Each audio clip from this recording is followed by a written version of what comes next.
Good evening, fellow guinea pig guardians. Crash and guinea pig guardian here. I do apologize that this video is coming out so late tonight, but the donation went very well. They also took my plasma today as well as my platelets, so literally I ate 3 bowls of pasta when I got home and then just crashed. I am so tired. At least my color still looks pretty good. And I got Crash's fur on me. He's very mad at me because I pretty much, oh, come here. There we go. I pretty much took him away from his habitat for this video. So, this video, excuse me, is supposed to be a discussion about why guinea pigs need large enclosures. Wow, master of camera angles here. I know, buddy. Just okay, you can wear it. Just don't eat it, please. I beg you. Oh. Okay, he wants to go back. Say good night, and then we'll get on with the video. He's not really comfortable with handling yet, so we're just gonna put him back. Thank you. Okay.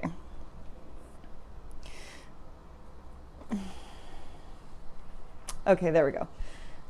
So the reason mainly that guinea pigs need large enclosures is because that they need, master of camera angles here, they need a lot of room to exercise, mainly because if they are in a cage that's too small, there's really nowhere for them to explore and get their blood moving, like same as humans. I mean, to be honest, I had to rewatch one of Saskia's videos on small cages versus the CNC cages and why they're important, and what she stated was very it rang true for me because it makes sense. Like, if they can't exercise properly, then of course the blood in their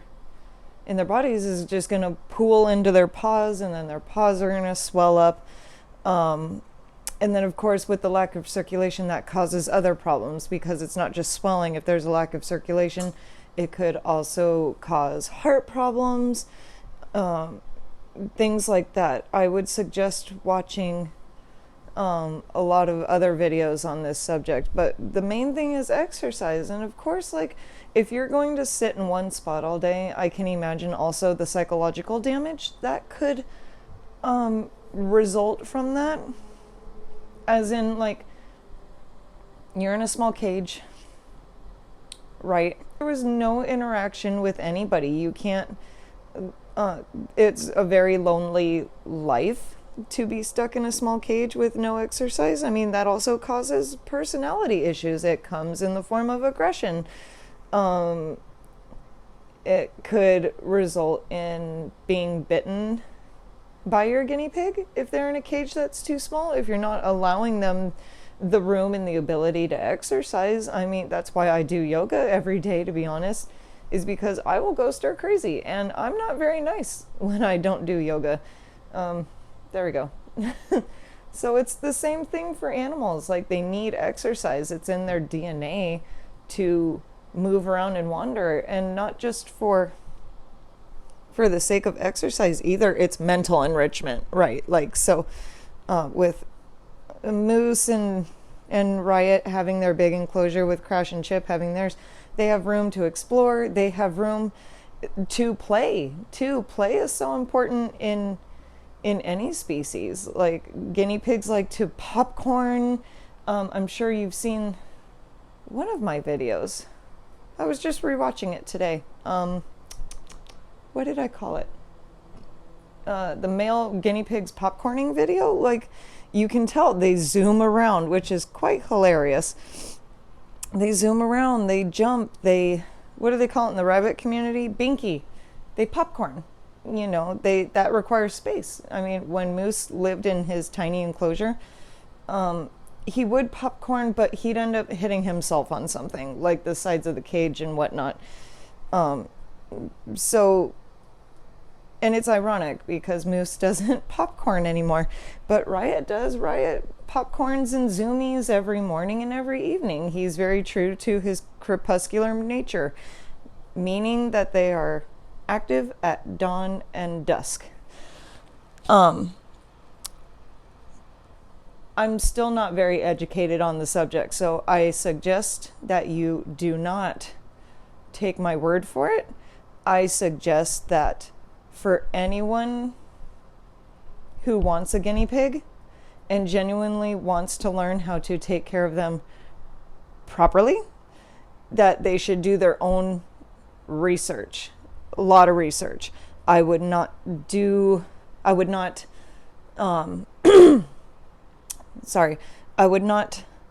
take the advice from pet store employees, because when Moose was purchased from Petco, I guess the lady had told my mom and my daughter, oh, they don't do anything. They don't require a lot of space, so you can shove them in this tiny cage.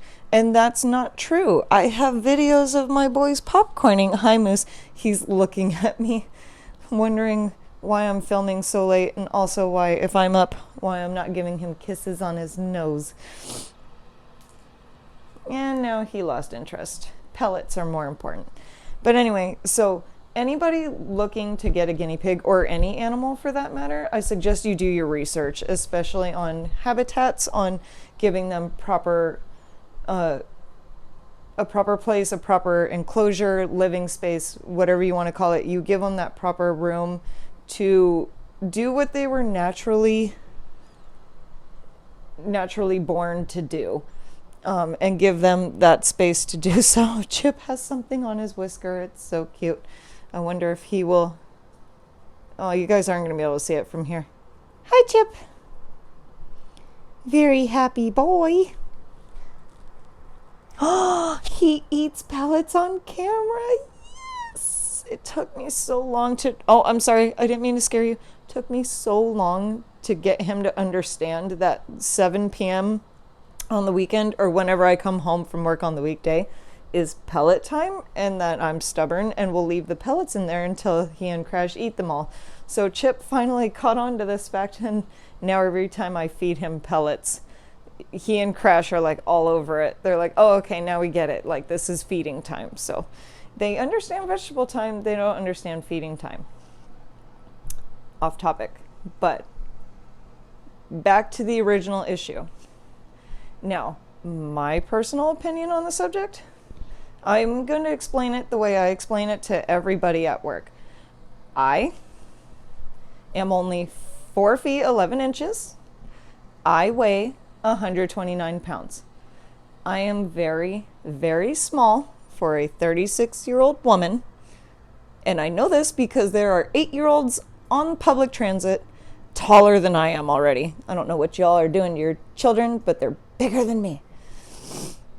So, if we believe what pet stores believe, is that if you have a small animal, they belong in a small cage. Let me show you something.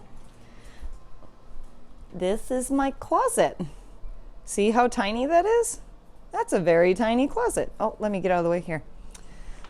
So, say I'm a pet and I don't have a voice, I don't speak human, but, you know, I could just as easily fit in this tiny closet. Do you expect me to live in this closet? To do my elimination business in this space? Do you expect me to exercise in this space? Sorry, I got distracted. Chip was doing zoomies as I'm trying to make a point. This is where I'm going to live, eat, sleep, play, and poop in this space.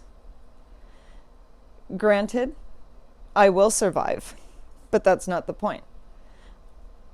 The point is to thrive, and I would not thrive in this space. In fact, I'd become very depressed within 10 minutes living in this space. That's not a very big space for me. I am a minimalist, yes, but that is my choice. And the way I explain it to my coworkers, it's the way I explain it to people who ask questions, is that the animals you choose do not have a choice. Like, they didn't choose the living situation that you have personally. And therefore, it is your responsibility and my responsibility, everyone's responsibility who wants a pet and, who are responsible enough to want the best for them. It is your responsibility to give them what they need, because they can't tell you what they need. So you have to do your research and find out what that is. That's where accountability comes in. Knowing how to take care of them properly. And I'm just so grateful that I have the opportunity to learn how to take care of these creatures. I've taken care of every creature under the sun except guinea pigs. I'm still learning. Like, if you guys feel I missed something or misspoke about something, please, by all means, let me know in the comments. I want to know where I'm presenting misinformation. I don't have a huge reach on YouTube, but I have a reach. I still have a voice. Like, let me know for sure. But it all boils down to the fact that they need the exercise. And because I don't have that much opportunity time-wise to free roam them like I want to, the bigger the better. I'm definitely an advocate. Jeez. I'm definitely an advocate for bigger is definitely better. Like, in the future, I have plans to turn... God, I'm just in the way today. There we go. That pen is a 4 grid by 4 grid enclosure, which means 14 times 4. That's what? 56 inches? Yeah, there we go. Sorry, I have no brain cells tonight. 56 inches by 56 inches. So that's just under 5 feet. I'm 4'11", so that's 59 inches. So I plan on going on Wayfair and purchasing a 5 foot by 5 foot sandbox and just giving Crash and Chip the 4 grid by 4 grid playpen and updating them as well. So I have updating plans because I'm never satisfied with their living space. I think it's too small. Even for Crash and Chip, I think that's way too small. Like, if I had the money and I had the means, let me tell you, they would just not be living in enclosures at all. They would just be living in a room, in a giant room that they could just free roam in all to themselves. Like, that is the dream. Like, that's how much I want them to have a good life. What's going on? Excuse me. Crash. Leave him alone.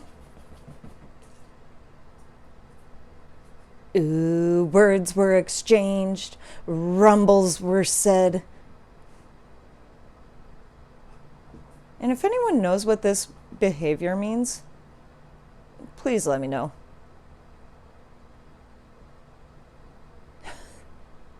Not the rumbling part, when they both have their mouths in the air and one guinea pig is like licking the other guinea pig's mouth. Please explain to me what that means. Oh. Are you guys done?